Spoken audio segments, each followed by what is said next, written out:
ಮನೆಯ ಮಗಳಿವಳು ನಮ್ಮ ಪುಣ್ಯವತಿ.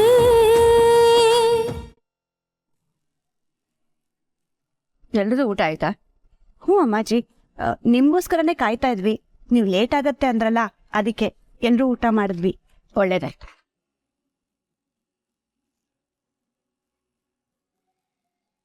ಅಮ್ಮಾಜಿ, ಅದು ಇವ್ರು ಹೇಳಿದ್ರು ನನ್ಗೀಗಾಗಿದೆಯಲ್ಲ, ಅದಕ್ಕೆ ಏನೋ ಗ್ರಹಚಾರ ಇದೆ, ಅದೇ ಕಾರಣ ಅಂತ. ಅದಕ್ಕೆ ಶಾಂತಿ ಮಾಡಿಸ್ಬೇಕು ಅಂತ ನಿರ್ಧಾರ ಆಗಿದೆಯಲ್ಲ. ಶಾಂತಿ ಮಾಡ್ಸೋಣ. ಹಾ, ನಾನೇನೆ ಒಳ್ಳೆ ದಿನ ಅಂತೆ. ಹೆಂಡತಿ ಗಂಡಂಗ್ ಒಳ್ಳೇದಾಗ್ಬೇಕು ಅಂತ ಉಪವಾಸ ವ್ರತ ಮಾಡಿದ್ರೆ ಗಂಡಂಗೆ ತುಂಬಾ ಶ್ರೇಯಸ್ಸಂತೆ. ಏನೇ ಪ್ರಾಬ್ಲಮ್ ಇದ್ರೂ ಸಾಲ್ವ್ ಆಗ್ಬಿಡತ್ತಂತೆ. ಅಮ್ಮಾಜಿ, ಪದ್ಮಿನಿ ನಂದನ್ಗೋಸ್ಕರ ಉಪವಾಸ ವ್ರತ ಮಾಡಿದ್ರೆ ಹೇಗೆ?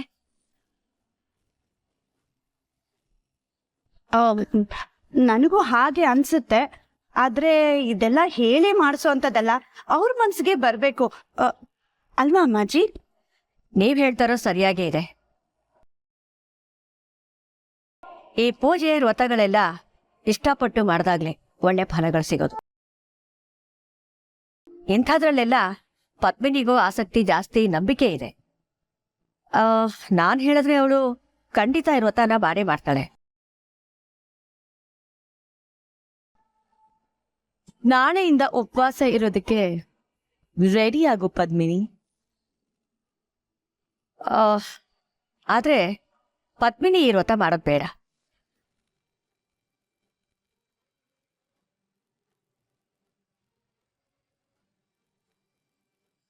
ಯಾಕಮ್ಮಾಜಿ? ಅವಳು ನಂದನ್ ಕೆಲಸದಲ್ಲಿ ಎಲ್ಲದರಲ್ಲೂ ನೆರವಾಗ್ತಿದ್ದಾಳೆ. ಪಾಪ ಸ್ವಲ್ಪ ಹೊತ್ತು ಪುರ್ಸೊತ್ತಿರೋದಿಲ್ಲ. ಊಟ ನಿದ್ದೆ ಎಲ್ಲ ಬಿಟ್ಟು ಮಾಡ್ತಿರುವಾಗ ನಾವು ಉಪವಾಸ ಇರೋ ಅಂತ ಹೇಳೋದು ಎಷ್ಟು ಸರಿ? ನಾವ್ ಹೇಳಿದ್ರು ಅವಳಿಗೆ ಮಾಡೋದಕ್ಕಾಗತ್ತಾ? ಅದಕ್ಕೆ ಇಂಥ ಪರಿಸ್ಥಿತಿಲಿ ಅವಳು ವ್ರತ ಮಾಡೋದ್ ಬೇಡ. ಮೊದ್ಲು ನಂದನ್ ಹುಷಾರಾಗ್ಲಿ, ಆಮೇಲೆ ಒಂದ್ ದಿವಸ ಹೇಳ. ಸರಿ ಅಮ್ಮಾಜಿ. ಚಂಚಲ, ಒಂದ್ ನಿಮಿಷ. ನಾಳೆ ಹೇಗಿದ್ರು ಒಳ್ಳೆ ದಿವಸ ಅಂತ ನೀನೇ ಹೇಳಿದೆ.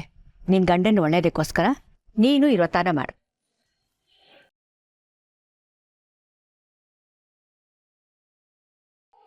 ನಾನಾ? ನೀನಷ್ಟೇ ಅಲ್ಲ ಜಯಂತಿ, ನೀನು ಮಾಡು. ಗಂಡನಿಗೋಸ್ಕರ ಹೆಂಡತಿ ಉಪವಾಸ ವ್ರತ ಪೂಜೆಗಳನ್ನೆಲ್ಲ ಮಾಡಿದ್ರೆ ಅವನ ಆಯುಸ್ಸು ಆರೋಗ್ಯ ವೃದ್ಧಿ ಆಗತ್ತೆ. ಮುಂದೆ ಅವನಿಗೆ ಏನೇ ತೊಂದರೆ ತಾಪತ್ರೆಗಳಿದ್ರು ಅದೆಲ್ಲವೂ ನಿವಾರಣೆ ಆಗತ್ತೆ. ಇನ್ನು ನಾಳೆ ಏನು ಅಡುಗೆ ತಿಂಡಿ ಎಲ್ಲ ಮಾರಕ್ ಹೋಗ್ಬೇಡಿ. ಹಣ್ಣು ಹಂಪ್ಲು ನೀರು ಇಷ್ಟೇ ಸಾಕು. ನಾಳೆ ನನಗೂ ಅಷ್ಟೇ, ಊಟ ಬೇಡ. ಈ ಮನೆ ಒಳ್ಳೇದಕ್ಕೋಸ್ಕರ ನಾಳೆ ಒಂದಿನ ನಾನು ಉಪವಾಸ ಇರ್ತೀನಿ.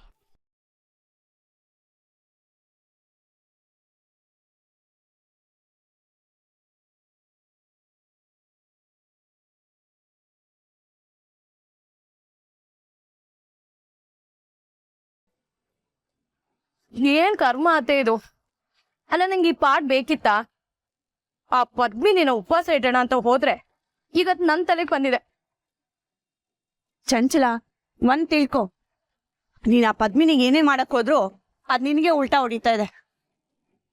ನೋಡಿ ಅತ್ತ, ಈಗ ದಿನ ಪೂರ್ತಿ ಹಣ್ಣು ತಿನ್ಕೊಂಡೇ ಇರ್ಬೇಕು. ಯಾಕತ್ತೆ ಹೀಗೆ? ಚಂಚಲ, ನೀ ಪಾಡ್ ಪಡೋದಲ್ದೆ ನನ್ನನ್ನು ಸಿಕ್ಕಾಕ್ಸ್ತೀಯ. ಇನ್ನು ಡಬ್ಬ ಐಡಿಯಾ ಇಂದ ನಾನು ಇಡೀ ದಿನ ನೀರ್ ಕುಡ್ಕೊಂಡೇ ಇರ್ಬೇಕು ನೋಡು. ನನ್ ಏನ್ ಗೊತ್ತಿತ್ತತ್ತೆ ಅಮ್ಮಾಜಿ ಹೀಗೆ ಹೇಳ್ತಾರೆ ಅಂತ. ಆ ಪದ್ಮಿನಿಗೆ ಕಾಟ ಕೊಡ್ಬೇಕು ಅಂತ ಏನೆಲ್ಲ ಪ್ಲಾನ್ ಮಾಡ್ದೆ ನಾನು. ಆದ್ರೆ ಎಲ್ಲ ಫ್ಲಾಪ್ ಆಯ್ತು. ಆದ್ರೆ ಈಗ ವ್ರತ ಗೀತ ಹೆಸರಲ್ಲಿ ಅಮ್ಮಾಜಿ ನನ್ ಮಾತ್ ಕೇಳೋ ಹಾಗೆ ಮಾಡೋಣ ಅನ್ಕೊಂಡೆ.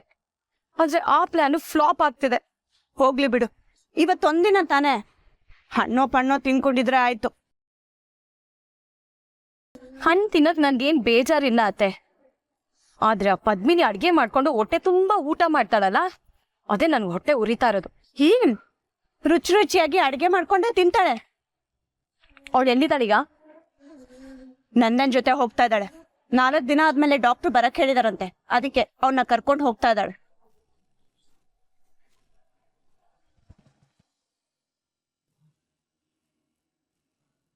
ಮಾವ ಇವ್ರ ಎಕ್ಸ್ರೇ ರಿಪೋರ್ಟು ಮತ್ತು ಡಾಕ್ಟರ್ ಬರ್ಕೊಟ್ಟಿನ ಮಾತ್ರೆ ಚೀಟಿ ಬಿಲ್ ಎಲ್ಲ ತೊಗೊಂಡಿದ್ದೀನಿ. ನಾನು ಮತ್ತೇನಾದರೂ ಮರ್ತನಾ? ಇಲ್ಲಮ್ಮ, ಎಲ್ಲ ತಗೊಂಡಿದ್ಯಾ? ಅಪ್ಪ, ಹಾಸ್ಪಿಟ್ಲಿಗೆ ನಾನು ನೀವು ಹೋಗಿ ಬರೋಣ. ಪದ್ಮಿನಿ ಯಾಕೆ? ಇಲ್ಲ ಇಲ್ಲ, ನಾನು ಬಂದೇ ಬರ್ತೀನಿ.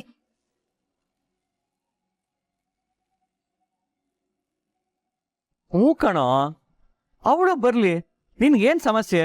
ನೋಡು, ನಿನ್ ಹೆಂಡತಿ ಅವಳು ಬರ್ಲೇಬೇಕು. ಅಲ್ಲಪ್ಪ, ಅವಳು ಯಾಕೆ ಸುಮ್ಮನೆ ಅಂತ. ನಾನಂತೂ ಬಂದೇ ಬರ್ತೀನಿ. ಡಾಕ್ಟರ್ ಹತ್ರ ನಾನು ಇವತ್ತೆಲ್ಲ ಹೇಳ್ತೀನಿ. ನೀವು ನನ್ನ ಹೆಲ್ಪ್ ತೊಗೊಂಡು ನಡೆಯಲ್ಲ, ಮತ್ತು ಎಲ್ಲ ಕೆಲಸನೂ ನೀವೇ ಮಾಡ್ಕೊಳಕ್ಕೆ ನೋಡ್ತೀರಾ, ಸ್ವಲ್ಪನೂ ಕಾಳಜಿ ಮಾಡ್ಕೋತಿಲ್ಲ ಅನ್ನೋದೆಲ್ಲ ನಾನು ಇವತ್ತು ಹೇಳ್ತೀನಿ.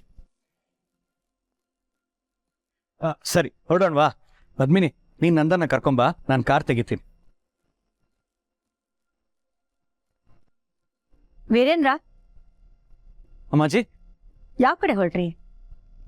ಅದೇ ಅಮ್ಮಾಜಿ, 4 ದಿನ ಆದ್ಮೇಲೆ ಚೆಕಪ್ ಕರ್ಕೊಂಡು ಬನ್ನಿ ಅಂತ ಡಾಕ್ಟರ್ ಹೇಳಿದ್ರು, ಅದಕ್ಕೆ ಕರ್ಕೊಂಡು ಹೋಗ್ತಾ ಇದೀವಿ. ಓಹೋ, ಹೋಗಿ ಬರ್ತೀನಿ ಅಜ್ಜಿ. ಹೋಗಿ ಬರ್ತೀವಮ್ಮಾಜಿ. ಹುಷಾರು. ವೀರೇಂದ್ರ, ಅಮ್ಮಾಜಿ? ಇವತ್ತು ಡೇಟ್ 20 ಅಲ್ವಾ? ಹೌದು ಅಮ್ಮಾಜಿ. ನನಗೆ ಬರ್ತೇ ಹೋಗಿತ್ತು. ಇವತ್ತು ನನಗೆ ಒಂದು ಮುಖ್ಯವಾದ ಮೀಟಿಂಗ್ ಇದೆ. ನಾನೊಬ್ಬಳೇ ಹೋಗೋದಕ್ಕಾಗಲ್ಲ.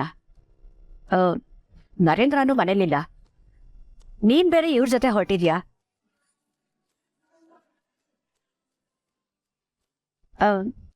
ಒಂದು ಕೆಲಸ ಮಾಡ್ತೀಯಾ? ನೀನ್ ನನ್ನ ಜೊತೆ ಬಂದ್ಬಿಡಿ ವೀರೇಂದ್ರ. ಸರಿ ಅಮ್ಮಾಜಿ, ಆದ್ರೆ ಡಾಕ್ಟರ್ ಹತ್ರ ಹೇಗಿದ್ರು ಪದ್ಮಿನಿನೂ ಹೊರಟಿದ್ದಾಳಲ್ವಾ, ಇವಳೇ ಕರ್ಕೊಂಡು ಹೋಗ್ತಾಳೆ ಅಲ್ವಾ ಪದ್ಮಿನಿ? ಹ್ಞೂ ಅಮ್ಮಾಜಿ. ನಂದನ್, ಪದ್ಮಿನಿ ಇಬ್ರು ಹುಷಾರಾಗಿ ಹೋಗ್ಬಿಡ್ತಾನೆ.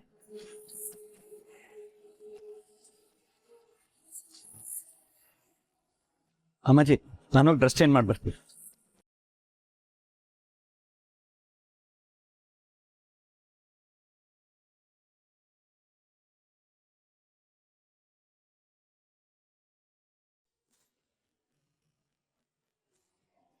ಗಂಡನಿಗೋಸ್ಕರ ಹೆಂಡತಿ ಉಪವಾಸ, ವ್ರತ, ಪೂಜೆಗಳನ್ನೆಲ್ಲ ಮಾಡಿದ್ರೆ ಅವನ ಆಯುಸ್ಸು, ಆರೋಗ್ಯ ವೃದ್ಧಿ ಆಗತ್ತೆ.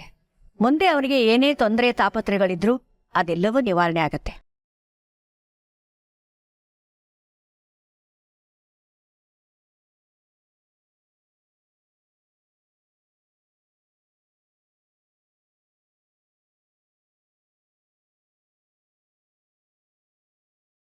ಅವ್ರೆ, ನನ್ನ ಉದ್ದೇಶ ಬೇರೆ ಏನೂ ಅಲ್ಲ. ನಂದನವರು ಕಟ್ಟಿರೋ ತಾಳಿ ನನ್ನ ಕುತ್ತಿಗೆಲೈತೆ. ಶಾಸ್ತ್ರದ ಪ್ರಕಾರ ಈ ವ್ರತನ ನಾನೇ ಮಾಡಬೇಕು. ಹಂಗಂತ ನಾನೇನು ಅವ್ರ ಹೆಂಡತಿ ಅಲ್ಲ.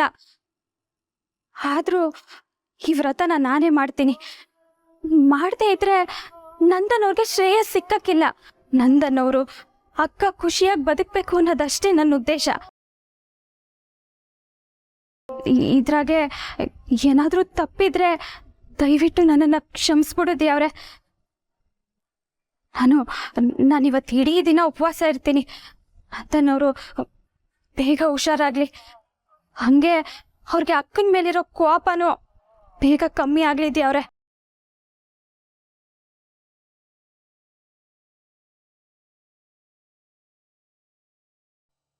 ಅಮ್ಮಾಜಿ, ನಾನು ರೆಡಿ, ಹೊರಡೋಣ ಬಾ. ಯಾವ ಕಡೆ? ಅದೇ ಮೀಟಿಂಗ್ ಅಂದ್ರಲ್ಲ. ಯಾವ ಮೀಟಿಂಗೂ ಇಲ್ಲ. ಮೀಟಿಂಗ್ ಇಲ್ವಾ? ಅಂದ್ರೆ ಮೀಟಿಂಗ್ ಕ್ಯಾನ್ಸಲ್ ಆಯ್ತಾ ಅಮ್ಮಾಜಿ? ಅಥವಾ ವಿಡಿಯೋ ಕಾನ್ಫರೆನ್ಸಿಂಗ್ ಥ್ರೂ ಕನೆಕ್ಟ್ ಆಗ್ತಾ ಇದೀವಾ? ಮೀಟಿಂಗೇ ಇರಲಿಲ್ಲ, ನಾನೇ ಸುಳ್ಳು ಹೇಳ್ದೆ. ಸುಳ್ಳ?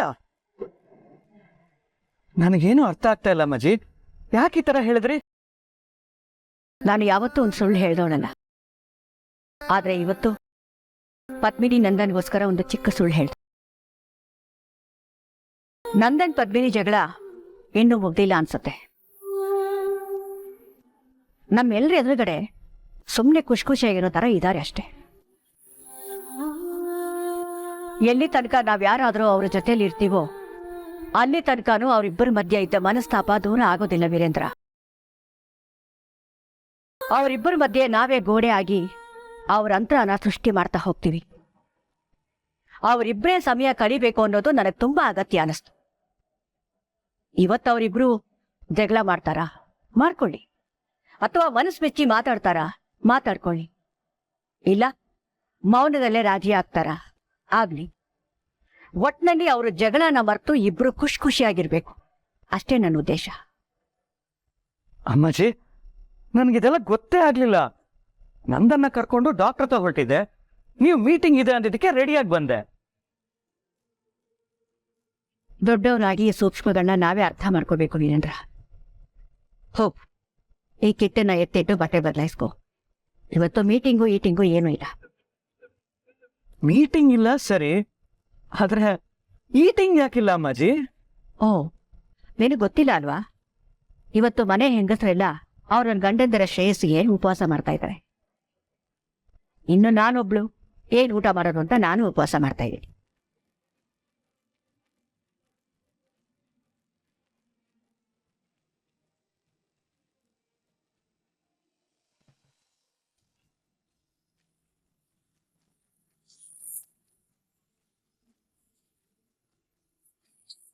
ಬನ್ನಿ ನಂದನ್ ಅವ್ರೆ, ಒಳಗಡೆ ತುಂಬಾ ದೂರ ನಡಿಬೇಕು. ನನ್ ಕೈ ಇಟ್ಕೊಳ್ಳಿ. ಬೇಕಾಗಿಲ್ಲ. ಅಯ್ಯೋ, ಇಲ್ಲಿ ತನಕ ಜೊತೆಲೆ ಬಂದು ಈಗ ಬೇಡ ಅಂದ್ರೆ ಸುಮ್ನೆ ನಾನು ಹೇಳಿದ ಮಾತು ಕೇಳಿ. ನಾನು ಯಾಕೆ ನಿನ್ನ ಮಾತು ಕೇಳಬೇಕು? ಹಾಂ, ನೋಡು, ಈಗಲೇ ಹೇಳ್ತಾ ಇದ್ದೀನಿ, ಡಾಕ್ಟರ್ ಹತ್ರ ನಾನು ಒಬ್ಬನೇ ಹೋಗ್ತೀನಿ, ನೀನು ಇಲ್ಲೇ ಇರು. ನೀನು ನನ್ನ ಜೊತೆ ಬರಬೇಡ ಅಷ್ಟೇ.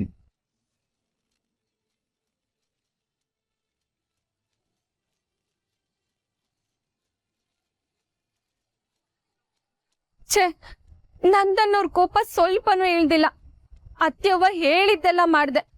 ಅವ್ರು ಹೇಳಿದ್ರು ಅಂತ ಅಲ್ಲ, ಮನ್ಸಾರೆ ನಂದನ್ನವ್ರಿಗೆ ಸಹಾಯ ಮಾಡ್ದೆ. ಆದ್ರೂ ನನ್ನ ಕ್ಷಮಿಸೋದಿರ್ಲಿ. ನನ್ ಮೇಲೆ ಇಷ್ಟು ಕನಿಕರನು ಬರ್ಲಿಲ್ವಲ್ಲ ಅವ್ರಿಗೆ. ಏನೇ ಆದ್ರೂ ನನ್ನ ಕ್ಷಮಿಸ್ಬಾರ್ದು ಅಂತ ಮನ್ಸನ್ನ ಕಲ್ ಮಾಡ್ಕೊಂಡಿದಾರ. ಹಂಗಿದ್ರೆ ನಂದನ್ನವರು ನನ್ನಿಂದ ಶಾಶ್ವತ ದೂರ ಆಗ್ಬಿಡ್ತಾರ. ಇಲ್ಲ, ನಾನು ಯಾಕೆ ಹಿಂಗೆ ಯೋಚಿಸ್ತಿದ್ದೀನಿ? ನಂದನ್ನವರು ನಾನು ದೂರ ಆಗಲೇಬೇಕು. ಆದರೆ ಅದಕ್ಕೂ ಮುಂಚೆ ಅವ್ರಿಗೆ ನಿಜ ಅರ್ಥ ಮಾಡಿಸ್ಬೇಕು. ಅವರು ಪೂರ್ವಿನ ಹೆಂಡತಿಯಾಗಿ ಒಪ್ಕೊಳ್ಳೋ ಹಂಗೆ ಮಾಡಬೇಕು. ಅದು ಹೆಂಗೆ ಸಾಧ್ಯ? ಅವ್ರು ನನ್ನ ಮಾತು ಕೇಳಬೇಕು ಅಂದರೆ ನಾನು ತಪ್ಪು ಮಾಡಿಲ್ಲ ಅಂತ ಅವ್ರಿಗೆ ಮನವರಿಕೆ ಆಗಬೇಕು. ಅವತ್ತು ಬರ್ದಿರೋ ಪತ್ರ ಆದರೂ ನನ್ನ ಕೈಲಿದ್ದಿದ್ರೆ ತೋರಿಸಿ ನಂಬಿಸ್ತಿದ್ದೆ. ಅದೂ ಇಲ್ಲ. ಅದೀಗೆಲ್ಲ ಇತ್ತೋ ಏನೋ.